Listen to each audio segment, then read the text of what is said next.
Hello there, ladies and gentlemen. This is Orphan Last, aka Skylar Madison, and today I'm going to be making some fan art for Hollow Knight. I usually don't do fan art, so I'm covering all the bases. Here's what the developers had to say. If you're a convention goer and an artist and you want to sell small runs of prints or handcrafted items... So this is fan merch we're talking about, yeah? Yeah, that are Hollow Knight related. Pretty much the same rules apply. Go for it. Just be sensible about it. Yeah. And don't do anything that is... Don't do anything that is mass manufactured. So within those, within a small, contained situation, we love that and we love seeing that. And we obviously love seeing a lot of the fan creations that have come out around Hollow Knight and been inspired by the game. For the real specifics on that, check out teamcherry.com.au, go to the FAQ, all the details are there. Okay, so all the details are there over at the FAQ on Hollow Knight's website. So I went ahead and went there. This is the screenshot that I took. And basically, you can go ahead and read this if you want, but basically what it says is I can go ahead and sell this fan art someday when I'm ready to actually sell merchandise.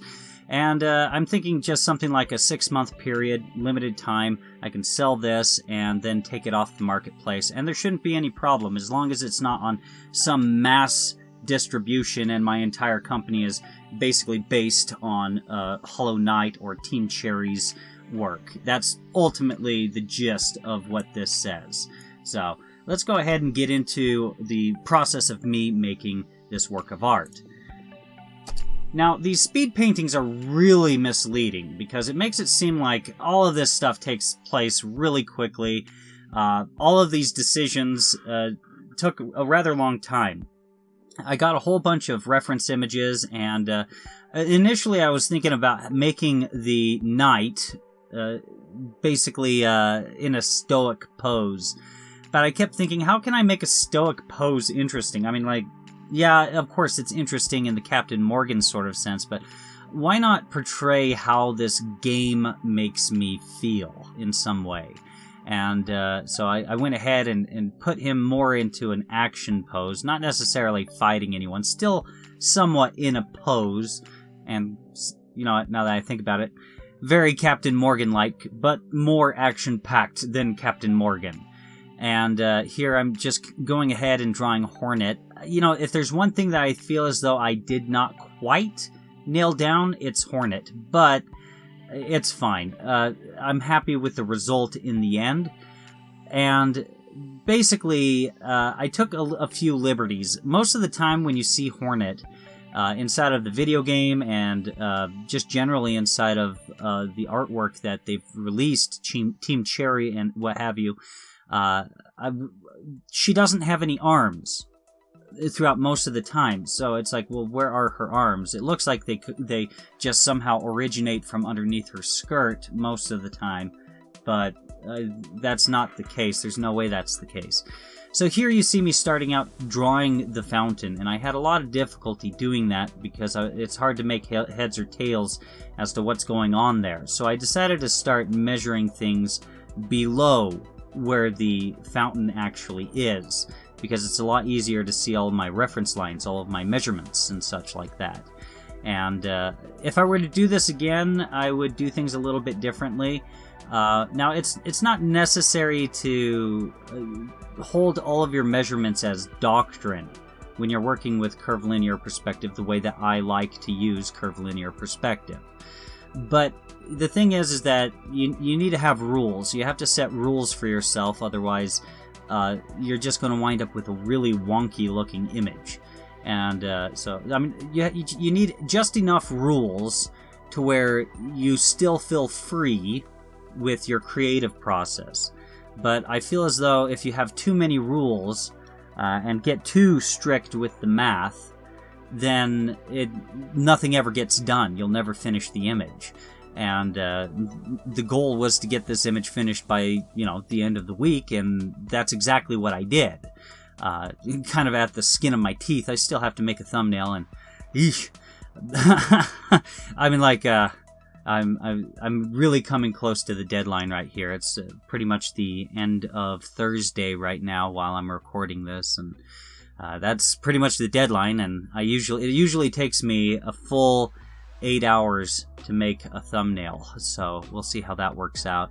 But yeah, the fountain was pretty difficult to work out in the end, but drawing the actual Hollow Knight behind them, the statue, that was fun. This is really close to Queen's Station, for those of you that are familiar with Hollow Knight. This game is awesome.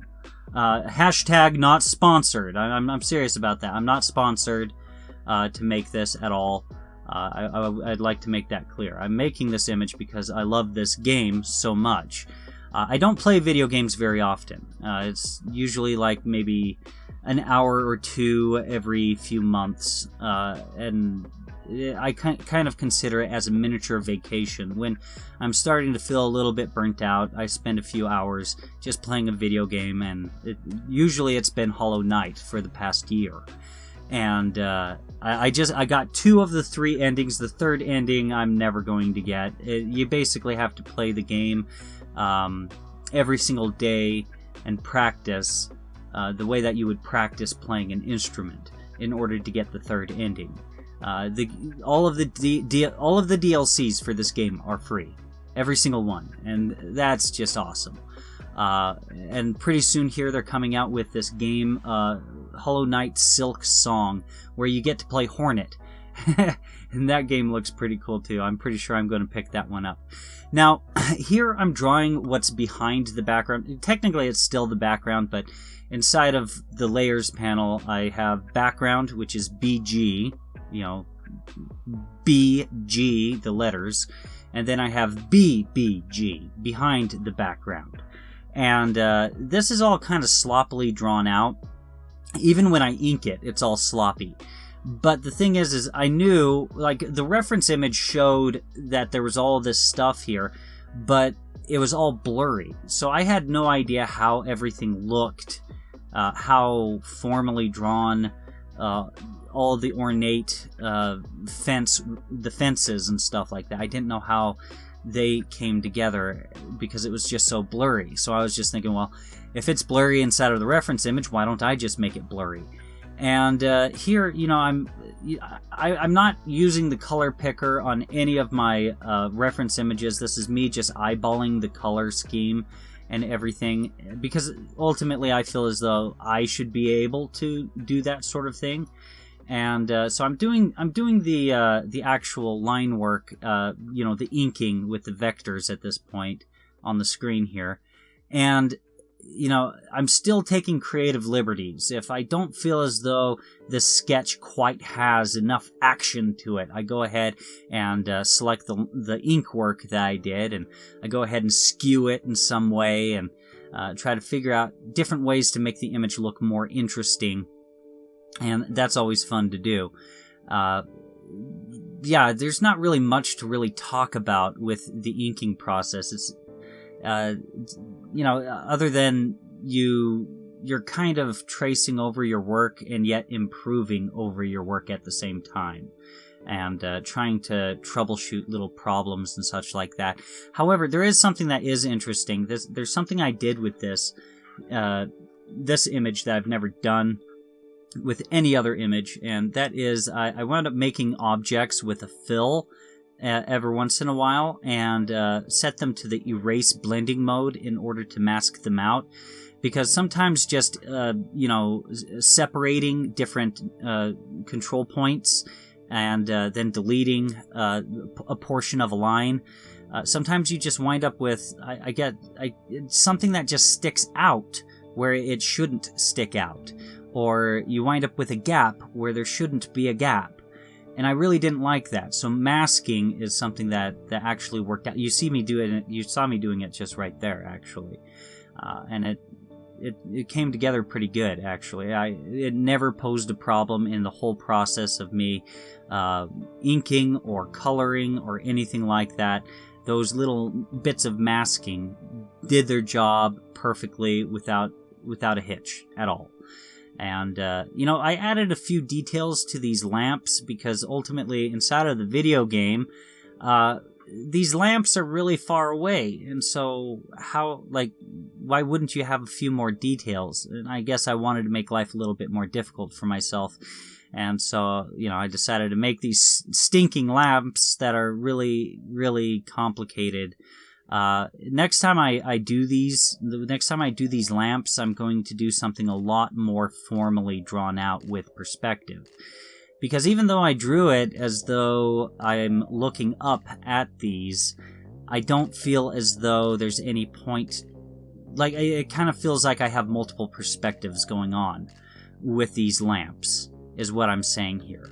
And it's not totally noticeable, because ultimately the lamps are doing what they're meant to do. They don't really quite exist in the curvilinear perspective as they should, and you see me trying to get them to fit into the curvilinear perspective as they should. You see me making these really formally drawn out, well, not formally, but it's curvilinear perspective, and I thought vector work might be able to measure things out better than with the raster brush, because sometimes with the raster brush it just gets so sloppy, and even still I just wound up with some weird craziness. And I think some of the weird craziness is because I free-handed the curvilinear perspective from the very beginning. I drew out all these little green, blue, and red lines, and it's all just kind of me quickly creating it, sketching it out real quick. The perspective grid, and I think the perspective grid, since it's a combination of things. The perspective grid kind of prevented me from getting this thing to be perfect with both of these lamps. And as well as I didn't quite draw the lamps as formally as I should have. So, I'm not really too torn up about it. They serve their purpose. But you see me keep going back to both lamps and just fixing things over and over and over again. It took a lot more time to work on these lamps than I initially thought it would. I mean, I already knew that, oh man, this is going to be a little bit of an investment of time, because these are some pretty ornate lamps. That's what I was thinking initially. But I had no idea that I was going to be spending that much time on them. I spent probably about a little bit more than an hour and a half on both of those lamps. And here you see me inking the fountain. And since I have everything sketched out, I don't need to necessarily ink everything again. I just need to ink the things that are going to be visible inside of the image. And so you see me just kind of... it's weird, because when you're drawing from something, you start to notice things that you've never noticed before, especially if you have the trained eye. Because... if you notice, there's these little bugs or larvae underneath the, right where the fountain, the pool of water to the fountain is. And I never noticed that before. And so this is some of what I mean by when you're drawing from a picture, make sure that you actually see what you're seeing. Now, you saw me take several different types of stabs at drawing these little pearly looking things at the upper portion of the Hollow Knight's neck. And the first attempt was just a series of circles. But the problem with having a series of circles going around a round object is there's no foreshortening.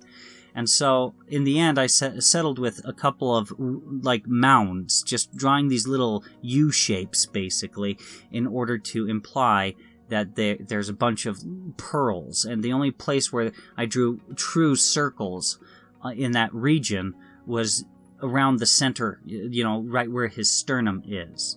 And that way it looks like there's some foreshortening going on with your image. And it is essential that when you are drawing, that you master foreshortening as soon as you possibly can. If you want to have a good image, you have to have foreshortening. Because ultimately, foreshortening is in everything. It's in everything. You may be trying to avoid it because you might not be able to understand it, but if a person is looking straight at the camera, their nose is foreshortened. Their cheekbones are foreshortened. Their ears are foreshortened. And then once you turn their head to a profile view, their eyes are foreshortened. Their eyebrows are foreshortened. No matter what you do, you're going to be drawing foreshortening. It's something that is absolutely inevitable. And, that's some of the reason inside of the Teach Me to Draw series why I decided to tackle perspective again pretty early on. I get messages where people say that it's too complicated, but I think that a lot of these people that are saying that it's too complicated haven't been watching the entire series, because, I did, take extra steps, extra measures in order to try and make sure that I was teaching the basics for a good amount of time, basically. And, I did a few things with the coloring, specifically with the shadows and highlights that I don't normally do. Ultimately, in order to get the shadows, what I wound up doing is I just selected the color of the object that was just, that, like if it's a blue object, I just select the color that I've been coloring with, and I set it to multiply, and that went ahead and darkened it quite a bit. I usually don't use blending modes. So far, I've primarily just focused on trying to eyeball the colors. Just, and there's nothing wrong with eyeballing the colors. There's plenty of artists that have done that throughout history. It's just that I haven't used blending modes that often, and yet even still, there are times when you're doing something artistically, one artist only does something a specific way, and they suggest you never do it another way. And then other people say, oh yeah, you do that, and basically, the computer doesn't mix the colors as they do in real life or properly or whatever it is. And ultimately, I don't care. I like trying to absorb as many different techniques as humanly possible. And to me, the goal isn't necessarily to make something that looks like reality, especially if I'm making fan art for Hollow Knight. I tried to be loyal while still taking a few creative liberties with this image. But yeah, the goal isn't necessarily always to replicate life.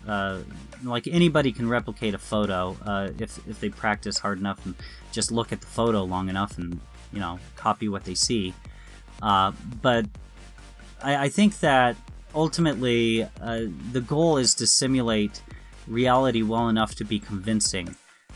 Things don't necessarily have to be perfect, but as long as there's at least some efforts to make it look or convincingly perfect, to where you can trick the viewer's eye into thinking, yeah, that's perfect. Like, for example, I've mentioned this story multiple times on my channel, but it's something that does have a reason to be repeated. Ultimately, when I was in high school, I showed a picture to my art teacher, and he said, "Oh, it's wonderful." And I'm like, "Oh, thank you. What do you think of the fact that this character only has something like 3 or 4 fingers?" And he goes, "No one's ever going to notice that. Like, people,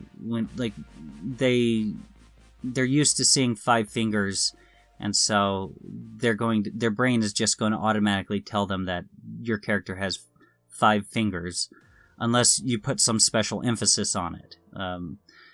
That sort of thing. But yeah, here I'm playing around with reflections. Reflections are something that have always been a little bit tricky for me with the nail, with the Hollow Knight. Now, I'm not really quite sure which upgraded version of the nail I drew. It's just that I I don't think it really even matters. Ultimately, he's got this ratty-looking sword-looking thing, and so I decided, well, while coloring it, I'll go ahead and make it look all ratty. Even though it looked perfect with line work and such like that. I guess I could have gone back around this point in time and made sure everything was perfect. Now, you know, the shadows and highlights took forever. They really did. They took absolutely forever. But I really wanted to do something special for this image, just simply because this game has become something that's so beautiful in my life. When things are really difficult and I just need a break, and I just go ahead and play this game, and the soundtrack for this game is just amazing. And I'm not joking. It is an amazing soundtrack. Like, I don't care if you're into video games or not. Just go onto YouTube, type in Hollow Knight OST, original soundtrack, okay? You won't regret it, and just listen to it while you're drawing a picture. I guarantee you'll feel as though you're just mesmerized. This game has that feeling, and when here I'm adding these shadows, like 2 shadows for both characters, because there's 2 lights. Now, I talked a little bit about that little phenomenon that happens, where you sometimes have multiple shadows when there's multiple light sources. When I was doing the video critique video, and I drew that little critter standing in the coffee cup. I talked about that phenomenon, and here in this specific image, I feel as though you guys are going to be able to really see that really well, especially at the tail end of the video when I go ahead and actually show you the finished image. And here, this was actually the most enjoyable part of the shadows and highlights, the fountain. It was also the most time-consuming, and looking back, there's this one specific spot where I think my time would have been better served if I just pulled out the brush and just drew little brush lines here and there, and I'll mention it when it's on the screen. So here, you just actually saw me. You saw me put a highlight inside of a highlight. That's another little technique that I don't do very often, and I did that throughout the entire image. This is when I should have just pulled out the brush, because what I'm doing is I'm just control-clicking and copying these pen tool shapes, and then basically, after duplicating them, I'm just kind of reshaping them.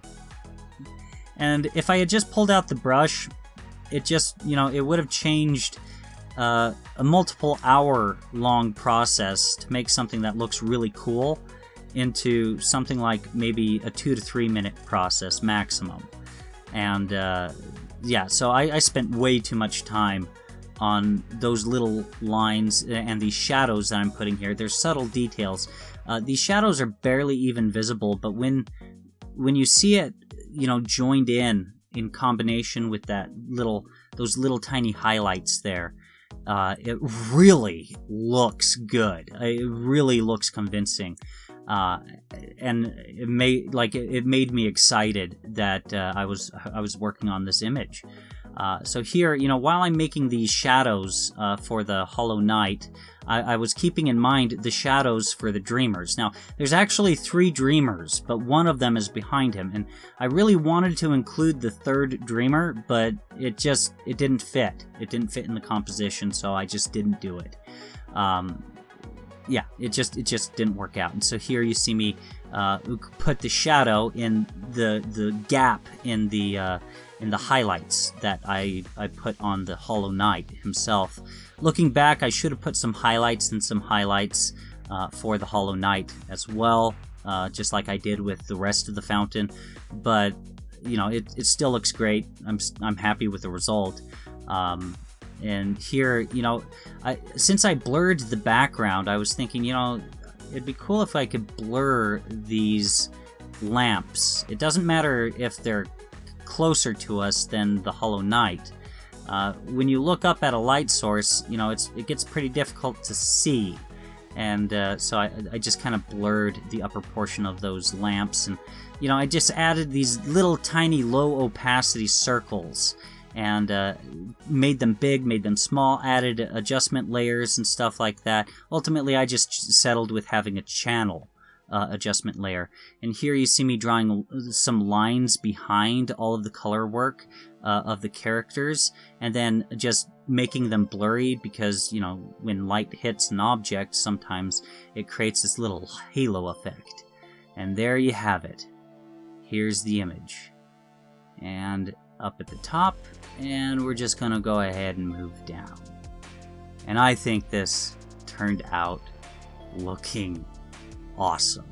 This is an image that perfectly illustrates how I feel about this game. Hollow Knight, a beautiful, beautiful video game. Anyways, guys, that pretty much concludes it for this video. If you guys enjoyed it, please feel free to like, share, and subscribe. And if you guys would like to get more notifications from me, feel free to click on the bell, or go ahead and follow me on Twitter. A link is supplied in the video description below. And if you guys would like to see more of my content, feel free to click on anything that's appearing on the screen right now. Thank you very much for your time.